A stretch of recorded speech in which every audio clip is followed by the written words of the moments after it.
car. The bathroom next to the bedroom.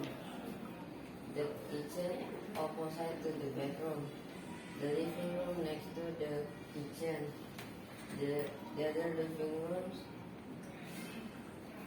next to the stairs. It is the second floor. The bedroom is opposite